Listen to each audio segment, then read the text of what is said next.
Welcome to Daily Wisdom, Walking the Path with the Buddha, a podcast shared by David Roylance.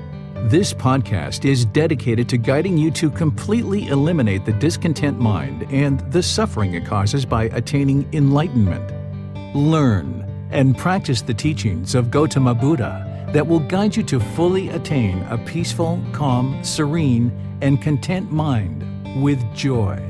To support this podcast, visit patreon.com/supportbuddha or visit buddhadailywisdom.com, where you will discover a full range of courses, retreats, and online learning resources to assist you on the path to enlightenment. Now, here's our teacher to share more.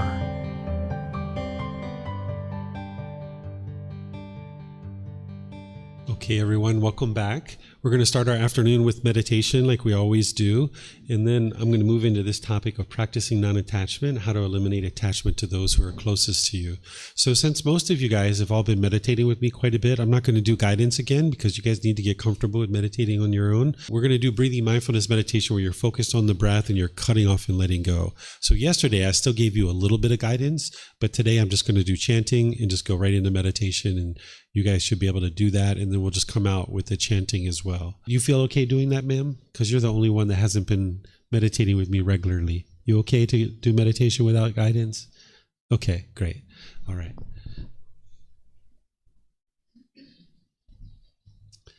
Arahang Samma Sambuddho Bhagava Bhutang Bhagavanhang Abhivateyami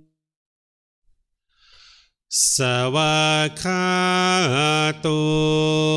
Bhagavata Dhammo Dhammang Namasami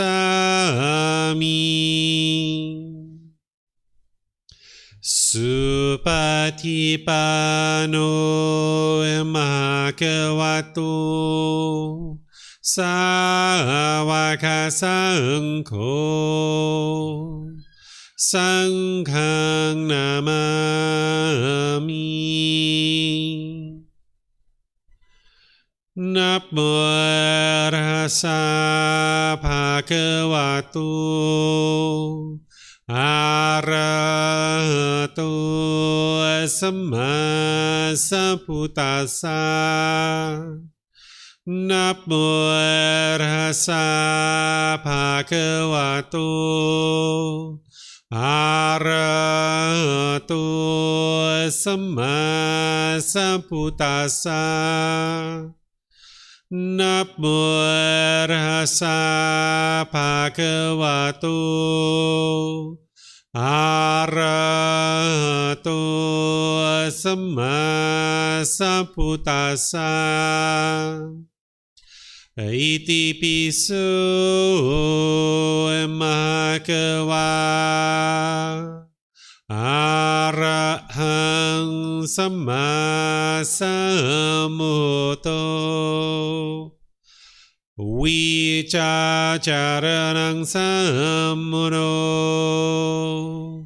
Sakato Rokavito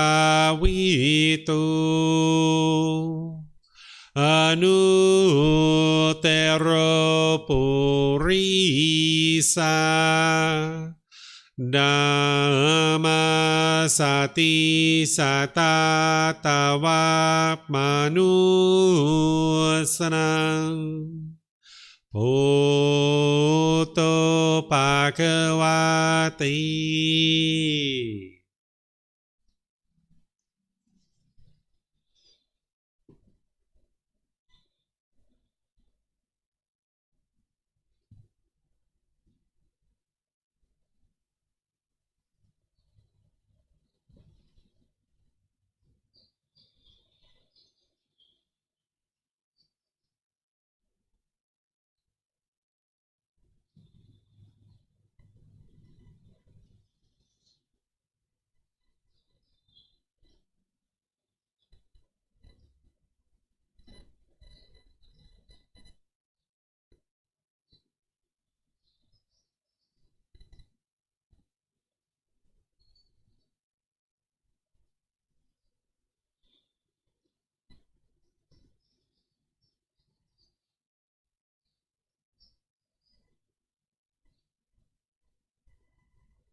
Arahang Samma Sambuddho Mahakeva Bhutang Mahakavanang Aphivateyami Savakato Mahakavata Dhammo Dhammang Namasami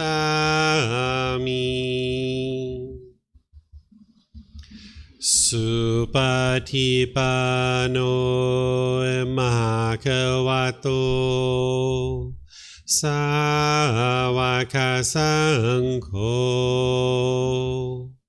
Sanghang Namami Namo Arhasa Bhagavato Arahato Samma Sambuddhassa Namo Arhasa Bhagavato Arahato Samma Sambuddhassa Namo Arhasa Bhagavato Arahato Samma Sambuddhassa Iti piso Mahakava Arahang Samma Sambuddho Vicacaranang Sammuno Sakato Rokavito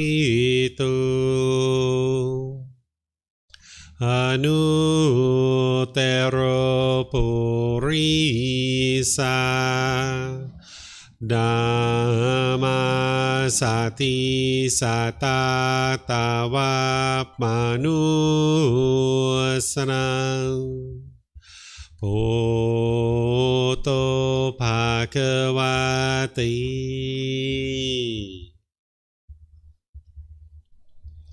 Okay, if you guys would like to slowly ease your way out of meditation. Okay, once again, welcome back, everyone. We're going to continue with our course here. And as you see on Wednesdays, lots of people come because we have regular classes, and then people who are in the courses will typically stick around. So this is pretty common. You'll see this on Sunday, Wednesday, and Saturday, that people will come in and then we're only intending to be here for the morning. So they tend to kind of leave after that. So you guys are interested in learning more and getting deeper into it and really understanding the path to enlightenment. So this is a topic that you're going to need to really understand, because you're going to have, and you're going to see that you have many, many attachments in your mind. Many attachments. The more you learn about this practice, the more you learn, the more you train your mind with meditation, you're going to see countless attachments in your mind. It's almost like standing on top of a garbage heap. And as soon as you clear off some attachments, you drop down and you're on more garbage. And then you clear off those and you drop down and you're on more. And you keep clearing it off and clearing it off. And eventually you're going to get to solid ground. It's just going to take some time. Or another way to think about it is like an onion, that there's all these layers that you got to peel back. And the outer layers, they peel off pretty easily. Like if you're attached to a Snickers bar, M&Ms or something like that, you can let go of those attachments pretty easily. It'll take a little bit of effort and you can let those go pretty easily. But when you get deeper into the core, those attachments are harder to let go of. And as your journey on the path to enlightenment, the attachments that are still sticking around by the time you get closer and closer to enlightenment are the ones that are harder and harder to let go of. But by that time, your mind is more well trained, you got more wisdom, you got more support around you. So from that standpoint, you have more ability to let go of these attachments. But the longer you're on the path, the ones that are sticking around are the hardest ones to let go of. And oftentimes it's attachment to those people who are closest to you that are the ones that are sticking around the longest. Like with my wife, it probably took her a good 5 or 6 years for me to help her get rid of her attachment to her son. And I think it's just about gone now, right? So when you have children, For women, it's very hard because this being was inside your body, and they were part of this body at one point. There's an attachment there. But even fathers, they can get attached too, right? So there's all these attachments to people that are closest to you. So your parents are most likely attached to you. You're probably attached to your parents. Probably your siblings are attached to you, and you're attached to your siblings. And this is why oftentimes families have all kinds of difficulties. You can just see all kinds of problems in families. But when you go outside and you spend time with people like me and each other, hey, you guys are fine, right? You're so peaceful, you're so joyful. But with your family, it's like, oh my goodness, it's so hard, right? You get so discontent. And that's where you start thinking that they're the problem, right? Because when you go outside and spend time with other people, you're just fine. It's only when you spend time with them maybe that you have a lot of trouble. And this is where your mind can start having misunderstanding and delusion, thinking that they're the problem. Well, surely they have some issues. They have some problems too, right? But you're not going to be able to solve your relationship issues by focusing on them. You need to focus on your own mind. So what this topic is going to do for you is teach you how to eliminate attachment to the people who are closest to you. People like your parents, your brothers and sisters, your life partners, your children, people like this. These are the ones that typically you're really, really attached to. You know, if somebody is on the news and you see somebody dies, no big deal. You're not grieving. You're not sad. You know, somebody you don't even know dies. You're not sad. You're not upset. But boy, if somebody close to you dies, you're going to be really upset if you have attachment, right? You're going to be grieving because your mind's attached to them and you're holding on. If somebody out in the world wants to do one thing or another, okay, you're fine. Go do it. If you'd like to do that thing, go do it. But if your friend or your family or your children or your life partner wants to do that thing, oh, you get so angry or irritated when that thing's happening. And that's because of the attachment. So you guys know now, having studied, what craving, desire, attachment is, and that you need to eliminate it, that it's breathing mindfulness meditation and generosity that's generally training to get rid of these things. It's the Eightfold Path that you need to be working on. You learned about identifying your cravings and looking inward and trying to figure out what are you attached to. Well, one of the things that you might see you're attached to is you're attached to your mom maybe being healthy all the time, or you're attached to your dad speaking to you in a certain way, or you're attached to your brother or sister doing this one particular thing. So once you identify that, yes, you are indeed attached to certain relationships, now you're going to need to start doing these kinds of things in order to eliminate these attachments.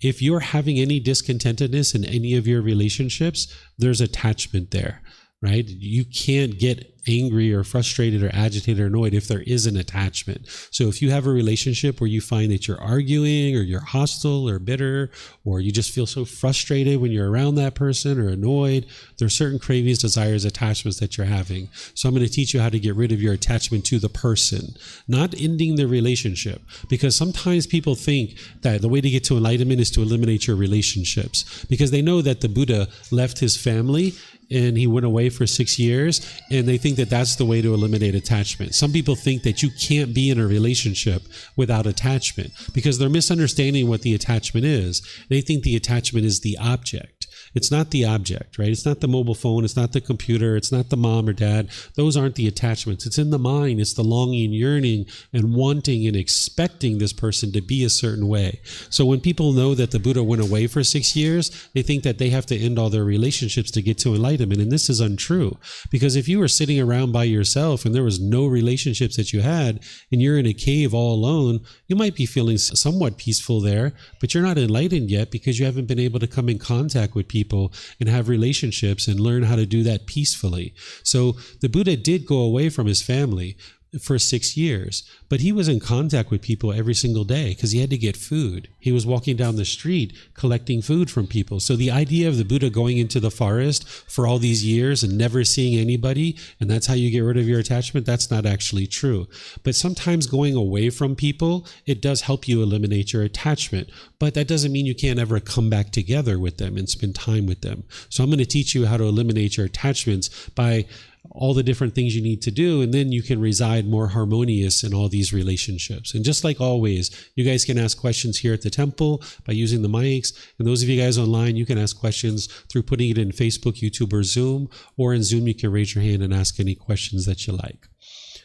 The first thing you need to do in order to eliminate attachment to the people that are close to you is you need to acquire wisdom. You need to develop your life practice on the path to enlightenment. You need to learn these teachings and focus on developing your own deep practice of the teachings. You're not going to understand how to eliminate these attachments if you don't know the Eightfold Path. You don't know breathing mindfulness meditation. You don't know generosity and all these other things that you're learning. So continuing to learn and grow and develop. And remember, acquiring wisdom means that you're intellectually learning, investigating and examining, you're reflecting to independently verify, and then you're practicing. And you're not going to get it 100% perfect the first time. So this is an iterative process that you learn a little bit, you reflect on it to independently verify it, you practice, start integrating these things into your life, you stumble, fall, you make some mistakes, trip over your feet, you come learn some more. Right? You learn with your teacher some more, you build up your wisdom, you now reflect on the teachings, independently verify them, and then you go practice some more. So it's this iterative process where you're constantly cultivating wisdom.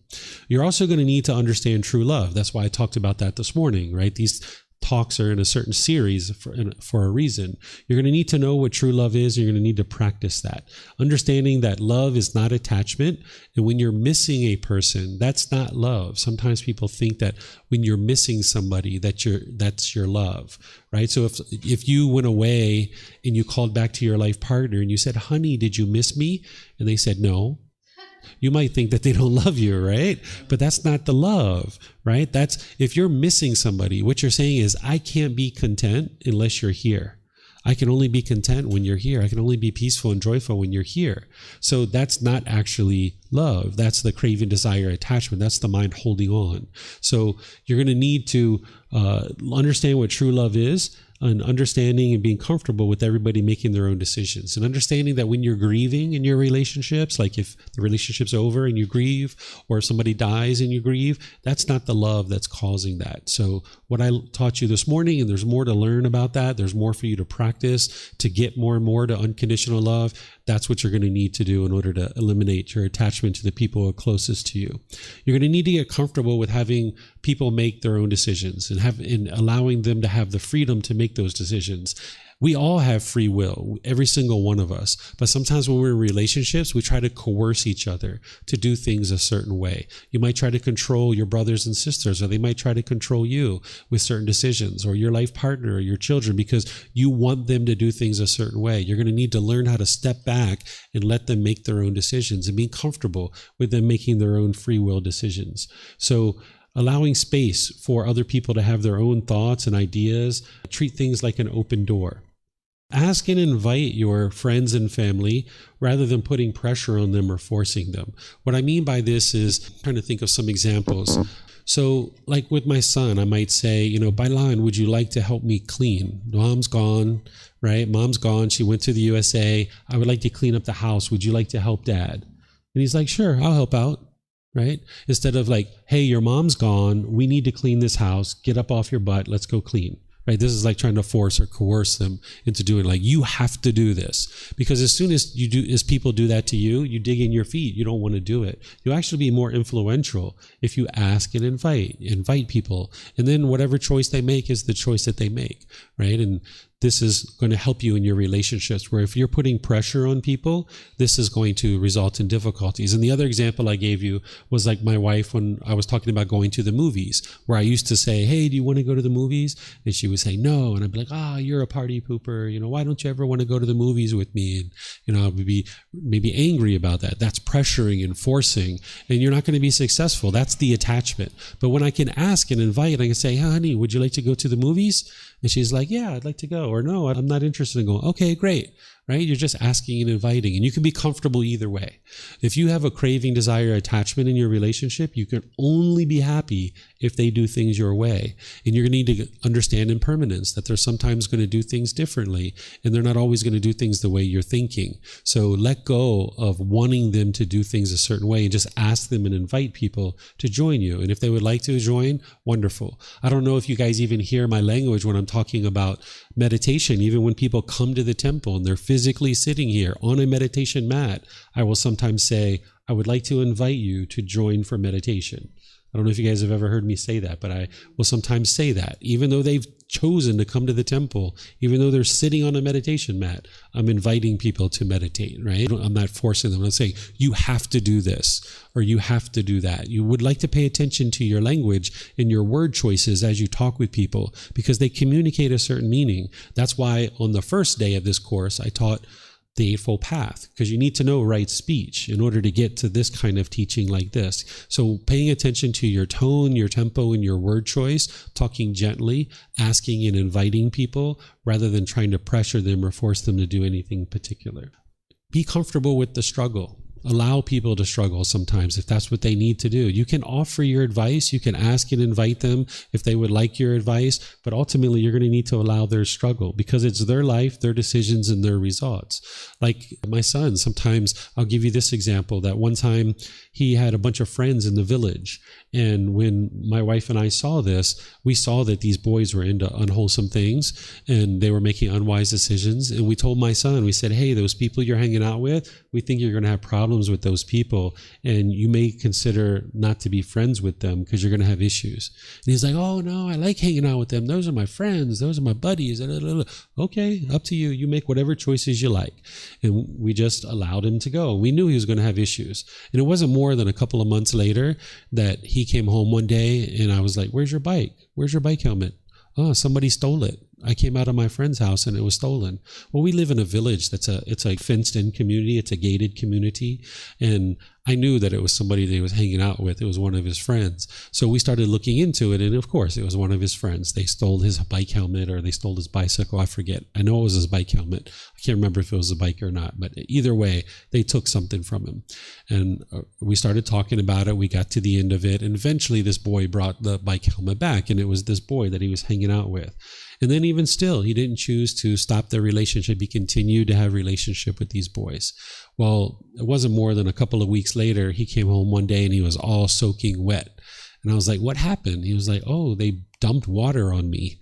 You know, he was riding down the bike on his bicycle and they took a big bucket of water, and it wasn't Sangran. So it wasn't like that time of year. It was some other time. They just dumped a big bucket of water on his head. And I was like, okay, well, are these friends you're still going to hang out with? Like, what is your plan here?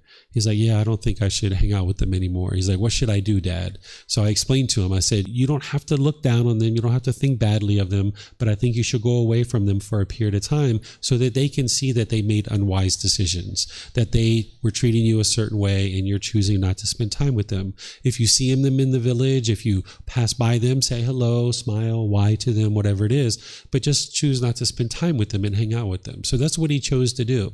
And then it was about a year later that some of these boys, we happened to see them because I used to walk around the neighborhood, and these boys started being very respectful. They started whining to us. They started smiling to us, where in the past they used to never do that. But once my son stepped away from the relationship and they realized what happened, they started becoming more and more respectful about a year afterwards. And then that's where my son started spending a little bit of time with them again, because they started getting more wise and they started being more respectful and more polite, right? So sometimes you got to step away from a relationship, and not that you're trying to teach them a lesson, but you're just trying to make a decision for yourself that, hey, it's not wise for me to be in this relationship. And with my son, I needed to allow him to struggle. If I would have went in there and I would have forced him to not hang out with those boys anymore, all he would have learned was Dad's trying to control my life. But what he learned in that situation is he learned how to make wise friends, because when he started moving from school to school, he's moved to 2 different schools now, I see him making really helpful relationships, really beneficial relationships. The students that he chooses to hang out with, the friends that he chooses to hang out with, I can see they're into really wholesome things.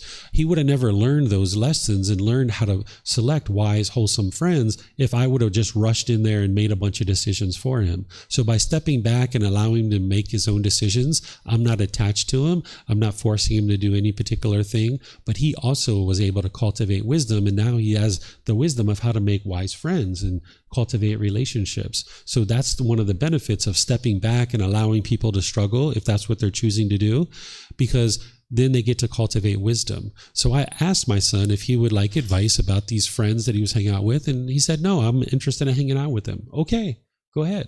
my wife and I knew it was going to lead to issues, and it did. And then he learned that, and he understood that. But now he has the wisdom of how to make wise friends. And now I don't have to do anything because he knows how to do it on his own. I don't have to constantly be over him trying to explain to him, don't have friends with that, don't be friends with that person, be friends with this person. I don't have to do that because he's got the wisdom on board to do it himself. So sometimes allowing the struggle is the most loving and kind thing you can do.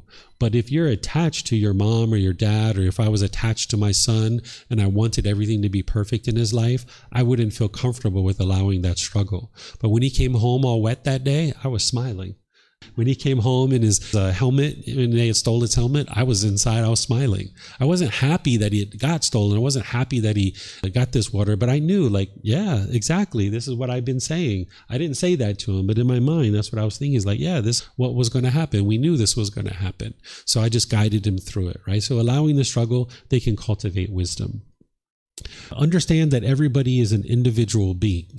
Sometimes when we get married, we're taught that now we're one person and we're supposed to agree on everything, right? Like, especially in American culture where I grew up, they teach you, like, when you get married, you are now one individual. You're supposed to function as one individual and everything needs to be agreed on. Well, if you've been in any relationships, you know that you're not going to agree with everything that your partner does, and they're not going to agree with everything you do either. And that's okay. Sometimes we think disagreement is disrespect. But this isn't actually true. Disagreement just means we've had different experiences in life and we're approaching this issue in different ways. Of course we have different approach. Of course we have a different opinion. Of course we don't agree on what we should do. But disagreement doesn't mean we need to fight to death to determine who's right and who's wrong. Again, if you think there's only one right answer in any given situation, you'll be like an animal where you'll fight to the death. Right? Two lions coming together, that one is on each other's territory, they'll fight to the death in order to convince this other lion, like, hey, this is my herd, or this is my pack of, or my pride of lions, this is my land, and you can't come into this land, and I'll fight you to death to protect this. Right? That's what animals do. But for us human beings, we don't have to do that. We can understand that, of course, this person has a different opinion. Of course, we disagree with each other because this is the universal truth of impermanence. There's not going to be a situation where you agree with other people. But disagreement doesn't mean disrespect, and disagreement doesn't mean you don't have to fight to death. You don't have to argue to try to convince the other person that you're right and they're wrong, right? Because there's multiple right answers. So when there's disagreement, whether it's a life partnership or parents or children, you can sit down and talk and you can discuss, right? And that with craving, desire, attachment, that's going to be hard to do. So that's why you need to be eliminating your cravings, desires, attachments. But more and more, you'll be able to sit down and have discussions. Remember the 5 factors of well-spoken speech. The first factor is speaking at the proper time, right? If in the proper time is that your mind is ready to talk, right? Of course, you're not interrupting people. The second part of that is that your mind's prepared to talk. And the third part of that is making sure your person you're talking to, that they're ready to talk. If you're angry, if you're frustrated, if you're agitated, it's not the proper time to talk. It would be unwise to come together and have that conversation. So if you need to delay the conversation for a few hours or a few days, that's better than forcing yourselves to be in a conversation where you're both getting angry and hostile and bitter, because that's the only thing that's going to come out of your mind. So talking with each other and having discussions, understanding that everybody's their own individual being and they're going to make different decisions, that you're not going to meet a partner and live together and now you guys are all going to make exactly the same decisions. Even two enlightened beings, they're not going to make the same decisions, right? You would think that two enlightened beings would make exactly the same decisions all the time. That's not true, right? Sometimes people think like being enlightened is like a template and every enlightened being will make exactly the same decisions. It's not actually true. They're both going to be making wise decisions, but there's multiple wise decisions in any one given situation. There's not just one wise decision. So even now, me and my wife, we will sit down sometimes and we'll talk, and we have difference of opinion and we do things differently. And it's not that her way is wrong or right and my way is wrong or right. It's that there can actually be two valid, very good, helpful ways to do things, or there can be 10 or 20 or 30. So you're never going to get to a situation where in your relationships, you're going to agree on everything, but you don't have to agree. You just need to decide whether, hey, this is something that I can work with or not. So I'll give you an example on this one. My wife, when we live together, she treats the house like it's her house. right? And my son knows this, and I know this. Even though the money that paid for the house was from me when I was in business, I put the house in her name, right? So we all know that it's her house. My son and I, we just live there. It's not actually our house, it's her house. If I live there, when I live there, as I live there, if I'm going to do anything to the house, I will talk to my wife and I'll say, hey, I would like to do this. Are you okay with that? And she'll say yes or no. We'll talk about it, and then I'll go off and do my thing. But she doesn't do that. I've woken up sometimes at 8, 9 a.m. in the morning to drills and saws in my house. And there's people like remodeling some aspect of our house. And I'm like, whoa, what is going on? I'll just wake up and I'll go out there and I'm like, whoa, they're installing some new stuff. Okay. And she just doesn't ask me. She doesn't talk to me. She doesn't try to see if I'm okay with it. She just goes off and does it. Right now, some partners, you might say that's unacceptable. I can't live with that. There's no way I could live with somebody like that. And that might be your choice. And that might be what you choose to do. And you need to, figure this out. But for me, when I see that, I'm like, all right, well, she's changing the house again. No big deal. I'm not attached to the house or the house being any one particular way. So it's completely fine with me. So you're going to have situations where you guys disagree and you do things completely different. In her mind, she doesn't have to get anybody's approval to do anything in the entire house. And that's the way she chooses to live her life. I choose to live differently. I think it's important to make sure that people in the house know what I'm doing and they're all comfortable with it. And that's what I would advise you to do too. But not everybody thinks that way. So you have to decide for yourself when you're living with people, what type of person are you interested in living with? And my way isn't necessarily the right way and her way is the wrong way. It's just you got to figure out what's working for y'all's relationship. And for us, this is what's working. More and more, she's starting to kind of talk to me a little bit, but still not much, right? On these particular things. And that's okay. That's okay. All right. So then this is leading to what I was just giving you an example of, which is discussions versus forced agreement. In the past, one of the things I used to do is I used to try to force my wife to agree with certain decisions that I was making, or somebody else maybe in my life. But now what we do is we discuss and we have discussions. And this is really helpful to get that skill of having discussions where you're talking to people. Because wherever you're trying to force your parents to make a certain decision, or your children or something like this is your craving, desire, attachment coming through. So in terms of you eliminating your craving, desire, attachment, you're going to need to get used to discussing things with people. And then you guys together figuring out what you're both comfortable with and what you're both doing. So she came to me a few weeks ago and said, hey, I'm thinking about going to the USA. And I said, oh, okay, really? When are you thinking of going? She said, maybe in the next 3 or 4 weeks. And I said, oh, okay, no big deal. I said, how long are you thinking of going for? She said, oh, about 2 months. And I said, okay, sounds good. I was like, I'll be here with Bailan. No worries. I got everything sorted out. Right. So we just discussed it. Where in the past I might have been angry or frustrated. Like, what do you mean you're leaving? How could you leave? I've got all these things I need you to do. I want you to do this, or I want you to do this. But I've arranged my life now, and she's arranged her life where we're not attached to each other, that I can completely take care of everything. If she chooses to leave out of the country like that, I've got everything sorted where these classes start at 9. My son needs to be at school at 7:45, 7:50. So I can take my son to school, drop him off, come here to teach. And then he gets off school at 3 o'clock. So class is in here at 3. They have like a 30-minute little play time over there. So after class, when he's in school, I'll just go to the school and pick him up. So I can drop him off and pick him up. I can make meals for him. I can do all those kinds of things that I need to do. So I'm not attached or dependent on my wife to do these kinds of things. So you can structure your life in such a way that you're not dependent or attached to your partner. And if they leave out of the scenario, everything comes to a crashing halt. You can structure your life in such a way that you can sustain your life and do all the things you need to do independent of your partner. So like in our family, we know this is not the first time she's needed to leave. I think this might be the second or third time that she's went to America for a period of time and worked and then come back. So I've set up my life in such a way that when she does that, I don't need to change and make a bunch of changes. It's no big deal when mom says she's like to leave. So we discuss these kinds of things rather than forcing each other. So you guys can do that kind of stuff. You're going to need to spend time alone.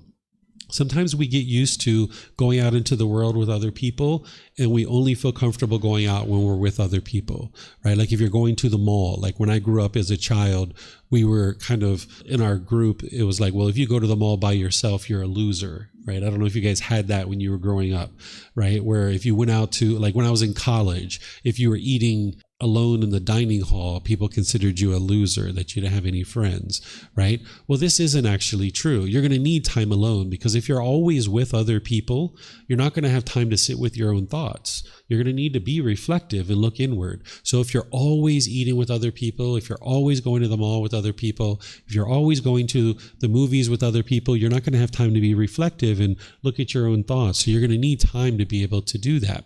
So spending time alone is going to help you to be comfortable not having attachment. Here in Thailand, if you go to the mall, you're going to see that there's actually quite a few people who go out on their own. Where when I go to America, it's common to see lots of people together in large groups at the mall. But if you spend time like going to holidays alone, going to the mall alone, going to the movies alone, going to eat alone, not that you're going to do this all the time, but occasionally you would like to do these kinds of things where you're just very comfortable being alone, traveling alone, going to dinner alone, and things like that. And I think a lot of you guys are actually traveling alone, so you're kind of getting used to that. And that's really wise for you to be able to do that occasionally. So you're comfortable that you have this life outside of other people, where if your life is only when you're with your boyfriend or girlfriend, and that's the only time you feel comfortable, and you don't have this life outside of that, that's where you'll feel miserable. Or if you only feel good when you're with your children, or you only feel good when you're with your parents or your brothers and sisters, you're not building this independence where you can feel comfortable alone. So you're going to need to do that. It's important to communicate with purpose, that when you're away from people that you're close to, you might be missing them, and you might be calling back to them and say, honey, what are you doing? What are you doing now? What are you doing there? What are you doing this? What are you doing that? There's no real purpose other than you're just having craving, desire, attachment to know what they're doing. Oh, honey, I missed you so much. What are you doing? What are you doing? How is this? How is that? So when you call and you talk with people, have a purpose behind it. So like my wife is gone now. We talk maybe every 3 or 4 or 5 days. There's no schedule. There's no set time. So whenever she would like to call, she will call. Whenever we like to call, we call. But we have some certain purpose behind it, or messaging. So have a purpose behind it when you actually contact people. Remember, meditation and generosity, that needs to be continuous and ongoing. This is really important. Where possible, you would like to walk together in life and walk together in these teachings. If an entire household can be practicing the teachings, you guys will be able to support each other in your journey to enlightenment. But this isn't always possible, right? Because not everyone's going to be interested in practicing the teachings. But where you have like a husband and wife, or, a household that's practicing the teachings, you guys are all kind of from the same sheet of music operating in life, and you can be very successful this way. And both of you guys are working on eliminating your attachment. Whereas if, say, you were in a partnership and you're practicing the teachings, getting to true love and working on accomplishing true love, and your partner is not, you guys are really struggle. Because as I mentioned, they go on a business trip and they call you and they're like, honey, did you miss me? No? Right? They're not going to understand that. So you're going to need to, if you can, have a situation where the people around you are practicing. But that's not always going to be possible. If you don't have a partner now and you're looking to select a partner, if you can select a partner that's practicing these teachings, you guys will be able to build a much better life together, because you guys are both working on non-attachment, where you have a life together and you enjoy that, but you also have a life apart from each other too. And you have other friends and other things and other activities that you do. What you'll notice is that if you're sleeping in the same bed with somebody continuously, your mind will get attached to this. So if you can learn to sleep alone occasionally, this is really helpful. If you've ever been in a long-term relationship where you guys live together and you guys were sleeping together, you might have noticed when they go away, you have trouble sleeping. It's difficult to sleep. And this is because you guys are always sleeping together. So sometimes when we sleep apart, when we're in a relationship, sometimes people have the perception that something's wrong, that there's something wrong with our relationship. But that doesn't have to be the case. You can actually choose to sleep separately occasionally in order to train your mind and train their mind not to be attached. It doesn't mean that there's something wrong just because you guys are choosing to sleep apart from each other occasionally. So if you're living with a partner or a child or something like like this and you guys are sleeping together regularly, that's fine. Enjoy sleeping in the same bed, but occasionally sleep in different locations. And what I mean occasionally, at least once a month, once every 2 weeks, kind of sleep apart. So that at that point when you experience impermanence and they go on a business trip or they go somewhere else, you're not sitting there for days upon days having difficulty sleeping because your mind's attached. So this is one of the ways that you can help your mind to let go.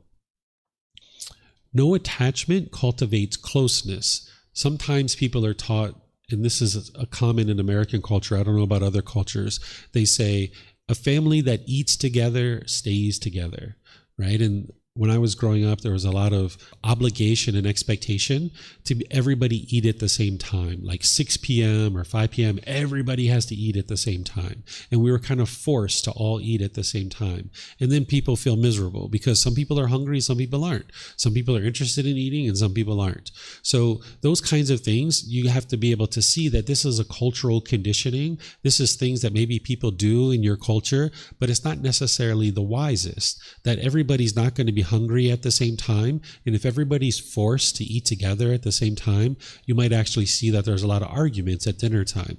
So one of the things that we've done at our home is we have a dinner table where people can eat, and then we actually have an L-shaped sofa around the dinner table, and we don't have a set time to eat in our house. Whenever somebody would like to eat, they just get food. And if my son's eating and I would like to spend time with him while he's eating, I'll sit down at the table with him, or I might sit on the sofa next to the table, and then I can relax and spend time with them. So this is something that you might consider doing, is that not having a fixed time that everybody has to eat in the house. Now, occasionally there's certain events where those kind of things happen, but by and large, just letting everybody choose to eat whenever they would like to eat, that's like the best thing. It's very rare that our entire family sits down to eat, but we're all very close. We have lots of joy and lots of fun together, but we don't force ourselves to all eat together at the same time. So when you get rid of attachment in your life, this is actually what's going to create the closeness and help you to stay together. So a family that doesn't have attachment,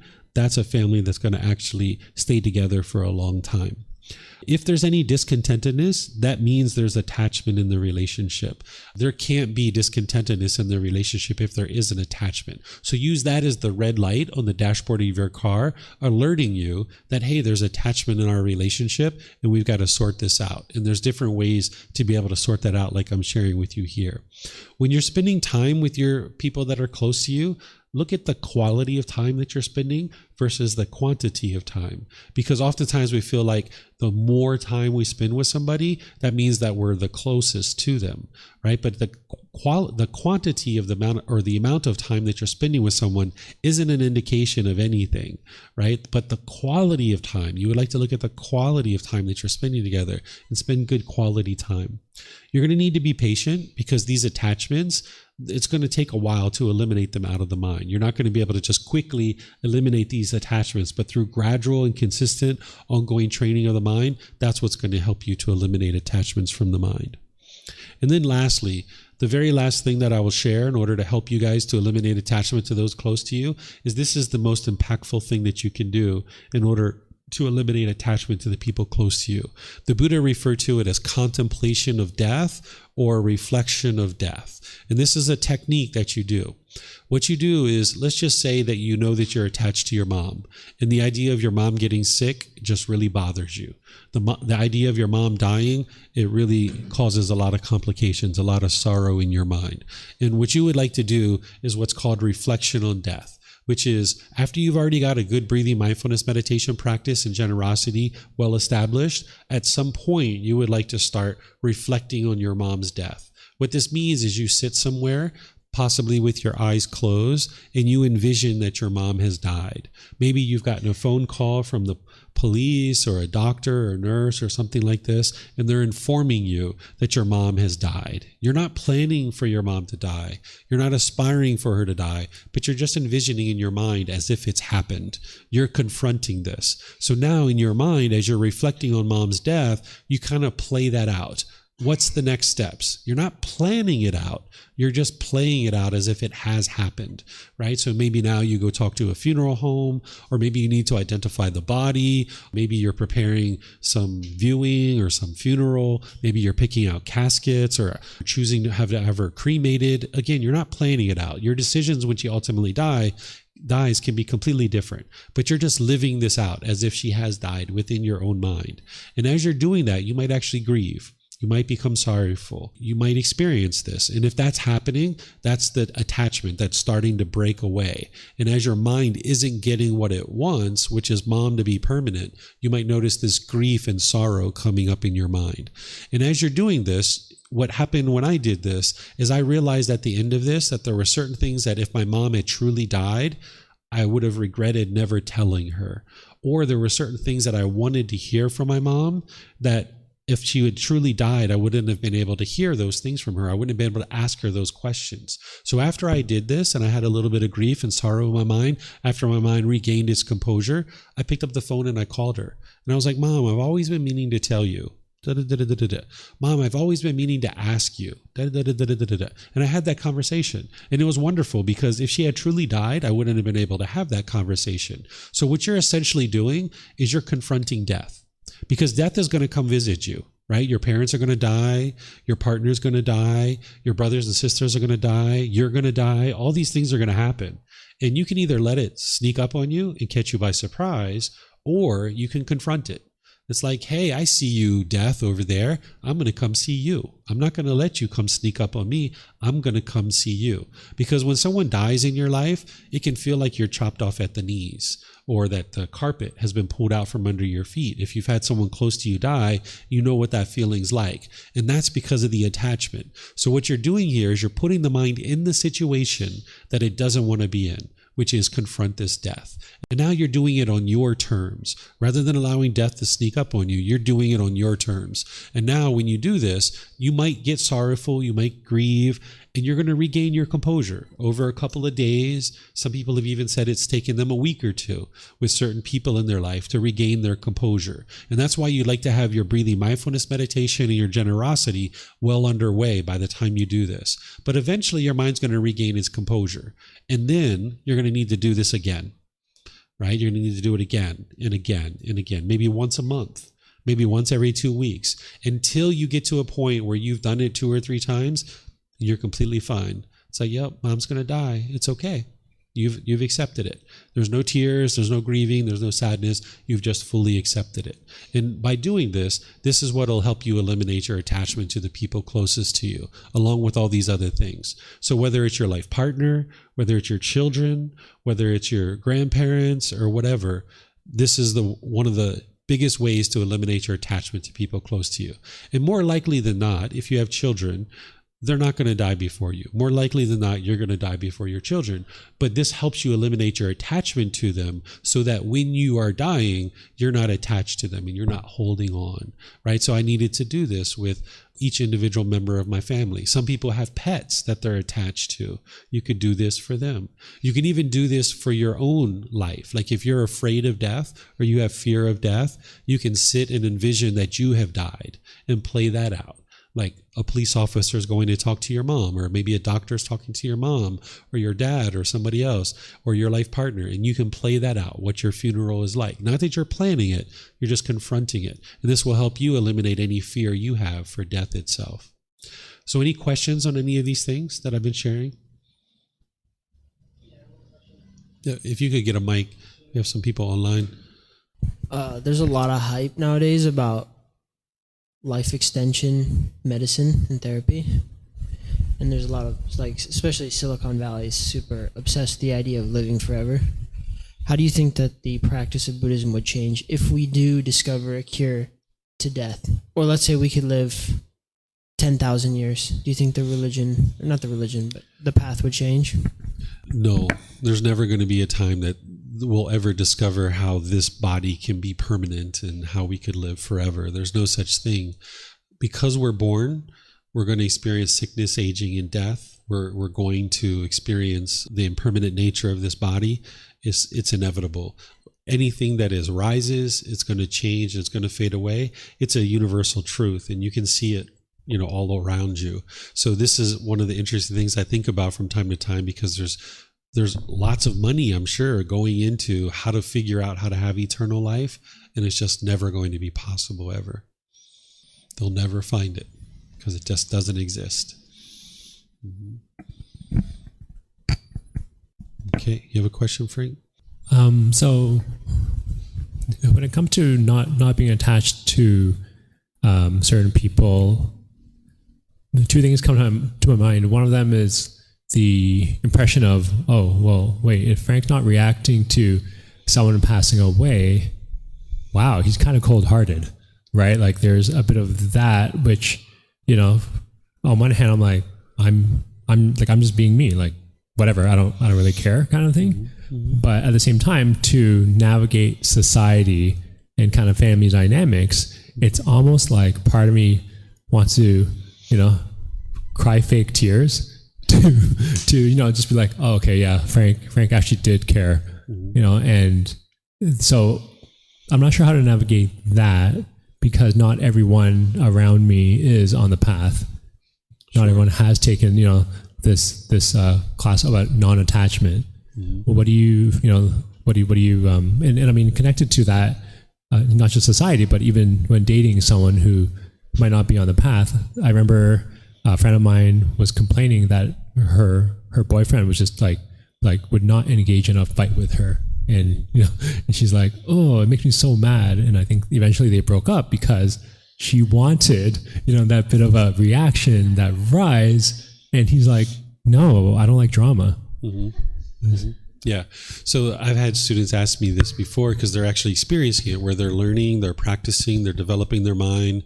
Someone close to them dies, they go to a funeral, they're not crying, they're not upset because they're not attached, and now their family members are like, you didn't care, you don't love her, right? So this is that person's perception. They have a perception. A perception is a view or opinion that may or may not be true. It's essentially like an assumption, right? So other people are going to have perceptions, and they're going to cling to those perceptions, and then they're going to judge you, right? They're going to judge you as being good or bad, and this is their own conceit, right? And that's harming that person, right? The only reason why you would worry about that is because of your own personal existence view, your own pollution within your own mind. If you have personal existence view in your mind, you will worry what other people think of you because you want to be perceived by others in a certain way. But when you get rid of your personal existence view, if someone's judging you and looking down on you and thinking negatively of you, if they're clinging to a certain perception, it's harming that person. It's not harming you. But when you have personal existence view, you'll experience painful feelings because you want to be perceived by others in a certain way. So when my mom died, prior to her dying, she died in 2017, I left America in 2015. And prior to me leaving, probably a good 2 or 3 years before, I let everybody know, like, hey, I'm leaving. I'm going to be going to Thailand. If you guys would like to see me, you got 2 or 3 years before I'm leaving, just to let you know. And then getting closer, a year, I gave everyone a heads up. 6 months, I gave everyone a heads up. 3 months, 2 weeks, I said, hey guys, I'm leaving. And all through this process, I said, by the way, when I'm gone, I'm not coming back for graduations. I'm not coming back for babies being born. I'm not coming back for funerals and marriages and things like this, because we have a certain number of people in our family. And I was like, the whole reason why I'm moving to Thailand is because I was going back and forth so much, and I knew this is where I needed to be and where I was interested in being, and I wasn't interested in going back and forth all the time. And I also knew I wouldn't be able to afford going back and forth all the time. So I let everyone know. So when my mom died, when she was on her deathbed, she called me and she said, hey, I just found out I have a 1 week to live. And I said, oh, okay, Mom, I understand. She said, I'm sorry for everything that I've ever done. I've done my best, whatever. And then I said, okay, no worries, Mom, you can die in peace. And she said, I've already told everybody that you're probably not going to be coming back for the funeral. And I was like, oh yeah, Mom, thank you for remembering. That's exactly what I shared. She said, okay, I understand. You let me know. And I was like, yeah, Mom, I love you. It's just that, I'm not able to come back for the funeral. She said, okay, yeah, no worries. And we just said goodbye, right? Well, later, my niece, one of my nieces, was really upset that I didn't come rushing back for her grandmother, which was my mom, that I didn't come rushing back to America when she was dying, when my mom was dying. What could I done? I couldn't have done anything. Me being there isn't going to solve anything. But in their mind, in order to love somebody, that's what you had to do. There were certain expectations of what they wanted, but it didn't affect me.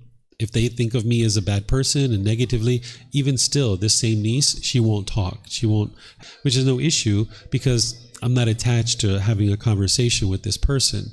I don't hate her. I don't think badly of her. I have nothing but genuine interest in seeing her be well, but she has a certain craving, a certain expectation of wanting me to be a certain way. And I'm not interested in subscribing to that because I'm not going to do what she wants me to do. And if she wants to get angry, if she wants to judge me, if she wants to look at me as a bad person and think that that's the case, that's her opinion. That's her view. My mom fully knew that I wasn't coming back, and that's why she said it on her deathbed. So if you don't have personal existence for you, when people are judging you and thinking badly of you, then you understand that that's their opinion, that's their perception. It's harming them. You know that you're not that person. Just because you're not crying doesn't mean that you don't love and doesn't mean that you don't care. So I didn't grieve at all about my mom dying because I'd already let go of my attachment 25 years prior. So when she called me, she was on her deathbed, I was just completely calm. I was like, all right, Mom, rest in peace, be well. Thank you for everything you've ever done for me. There was no tears. There was nothing, no upset or anything, but I still love my mom, right? I still care for her, even based on all the things that she did during my childhood. I still love her as my mother. So crying and being upset at a funeral isn't the love. It's the craving, desire, attachment. And there's plenty of people that aren't going to understand that. And it's not your responsibility to go around and teach them and tell them about these things. If they're judging you and they're looking down and being negative about that, it's probably not best to be in those kinds of relationships anyway. So this niece who is judging me and looking down on me because I didn't come back for my mother's funeral, she doesn't want any kind of relationship whatsoever. Okay. That's fine. I don't need to be in that relationship because it wouldn't be just that expectation. There would be more and more and more and more and more expectations. And she would be constantly making herself upset because I'm not doing what she wants me to do. But when you understand that this life isn't about pleasing others, it's not about doing what other people want you to do. It's doing what you feel is best for your life. And other people may or may not agree with that. But just because people don't agree with your decisions doesn't mean your decisions are wrong. Sometimes we can have family members that disagree with our decisions, but that doesn't mean it's a bad decision. It's just that that person doesn't agree with it. So you'll have to free yourself of wanting to be perceived by others in a certain way and just live your life. Because if you're at that funeral and you're not crying, that doesn't mean you didn't love the person or you don't care. It just means you're not attached to the person. That's all that means. Right. Can I actually go back to the slide about communications? Mm-hmm. With purpose, I believe it was. Yep. Right. And so is that less about attachment than it is about frequency? Right. So I mean, I don't know, maybe it does add value to a relationship to just know that when I'm away, just updating my partner on, hey, like, what am I up to? What am I doing? I'm at the airport. I'm eating dinner. I'm doing this. I'm doing that. That's just going to build attachment into the relationship. Okay, maybe not that much, but right. But I mean, just kind of an update every day. It's like, hey, how's your day? But because from my experience, it does build a certain closeness, the consistency, and I don't know if that's necessarily building closeness, trust, and a connection, or if it's also and or creating attachment. Yeah. Anytime you're doing something regularly like that and consistently, there's the potential for the mind to get attached to it because the mind craves permanence. So if you get used to messaging your girlfriend every single day, there's going to be a day where you don't message her. It's going to happen, right? You can't, throughout this long relationship, message her every day. So if you start the relationship and continue it where you're messaging every day, at the 3-month mark where you don't message her, now something's wrong and she's discontent and she's going to blame you for it, right? If she's not on the path, right? So it's better early on in your relationship to not do that and not message every single time. So like when my wife left for the USA, I know she's not attached to me, and if there's any attachment to my son, it's very minimal. But when she left, I don't think we messaged for like the first 3, 4, 5 days. I don't think we even contacted her. She didn't even contact us. There's no need. She's a big girl. She can go to America and be just fine. No need to message and do those kinds of things. So if you build in where you're regularly messaging somebody, you're just inviting their mind to get attached to you. And then there's going to be discontentedness at some point because you can't sustain a message every single day or, every hour, every, 3 times a day. You can't sustain that because you're going to be doing other things. Trust shouldn't come from, if I message you, you will trust me, because that's conditional. Trust should be unconditional. So if they can only trust you if you message them, that's not the actual trust, because as soon as the messages go away, they won't trust you anymore. So you'd like to build it in through them seeing that, yeah, I can go away and I can not message you for 3 or 4 or 5 days, but then we can come back together and I'm very loyal and committed to our relationship, having great quality time together. And then we can go away again, and then we can come back together and we can be very loyal, loving, and committed to each other. So I don't have to be attached and, holding on to you every single moment. And that's a sign of my love or my commitment to you, because that's just conditional. Got it. And changing gears to the topic of loneliness, I think I mentioned it in one of these slides, the idea of not feeling the attachment to the idea that you need to be with someone, at all. Well, not maybe not at all times, but just even in general, right? Mm-hmm. So the idea of I think it was eating alone, like shopping alone, that kind of thing. Mm-hmm. But how does that intermingle with the idea that we learn about when it comes to just good mental health habits, we'll say, right? Mm-hmm. I don't know, where it's like the people who tend to be happier when they have better social connections and relationships, mm-hmm. right? So it's try to foster those good social relationships, mm-hmm. and friendships, right? But then here we're almost saying, well, wait a minute, don't become attached to it, because once someone goes away, well, then you're going to be unhappy. I guess I'm trying to understand, from certain human social animal, needs, right, as a tribal species, with enlightenment. Sure. So what I'm teaching is the middle way. Right? So there's one side where you're always with other people. You will only go to the mall if you're with other people. You will only go out to the movies with other people. You only go to the restaurant with other people. You won't sit there by yourself and just have a meal, or just go to the movies by yourself. Always with other people, right? That's one side. The other side is always being alone. Right? And either side of this, you're not going to have peacefulness. You're not going to have joy. Mm-hmm. So what I'm teaching you is to come to the middle. And because people oftentimes are grabbing on, and this whole topic is about attachment to people, I'm teaching you to sometimes spend time alone, where you sometimes go to the mall alone. You sometimes go to the movies alone, but that's not always. You're still going to need to cultivate relationships. And when you have relationships without attachment, you actually have much more fulfilling, sustaining, and satisfying relationships. But if you can only be happy if you go to the movies with somebody, mm-hmm. then that means you're not comfortable to be alone. Your mind's still attached. So you're going to need to go alone to do these things so that you can feel comfortable with people and you can feel comfortable without people. So it's not about doing one thing all the time or the other thing all the time. It's about coming to the middle, introducing some impermanence so your mind doesn't get attached to being with people all the time. But also sometimes people can get attached to being alone, right? And if somebody was always alone and they're just like, hey, I don't like being around people, my suggestion would be start going around people. But then there's some people who are just always with others and they're like, I don't feel comfortable alone. Okay, you need to spend time alone. So in this topic here about eliminating attachment to other people, I'm teaching people, okay, sometimes spend time alone, because you're going to need that in order to eliminate your attachment to people. Got it. Cool. Thank you. Mm-hmm. What's that?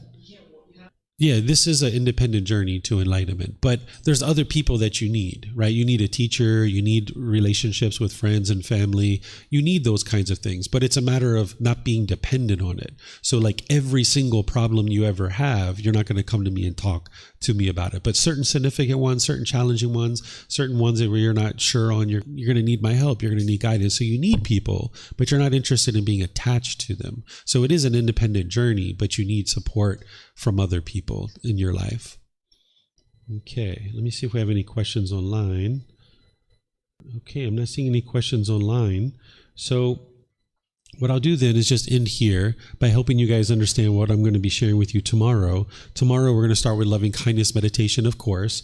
Then I'm going to talk about sharing the path to enlightenment, how to guide children along the path. If you have no interest in ever having a children, or you don't have children, this will still help you, because it's going to help you with that life partner. It's going to help you with your coworker. It's going to help you with mom and dad. So it's going to help you when people are coming to you and saying, hey, I need your help about this particular thing. I'm going to teach you this, but I'm going to focus it on children, but then you can see how it'll be relatable to other relationships as well. This is a pretty long discussion. Then I'm going to teach you how to develop and maintain relationships, choosing wholesome friends and a life partner, giving you some guidance around this. That's after our mid-morning break. And then, that's in the afternoon. Sorry. That topic about the children, that's all morning, because it's a pretty meaty topic, right? About how to guide others. So in the afternoon, I'm going to be teaching you this. And of course, we're going to be doing breathing mindfulness meditation in the afternoon as well. Okay, so enjoy your evening, and perhaps I'll see you guys tomorrow morning. Okay? Sawadee khap, sawadee khap, sawadee khap. Thank you for listening to this podcast. To provide support for this podcast, visit patreon.com/support Buddha. To access more teachings, visit buddhadailywisdom.com. There, you will discover a full range of courses, retreats, and online resources to assist you on the path to enlightenment. Remember to establish a daily, consistent meditation practice, along with learning and practicing these teachings. A well-developed meditation practice is the foundation in which to train the mind to attain enlightenment.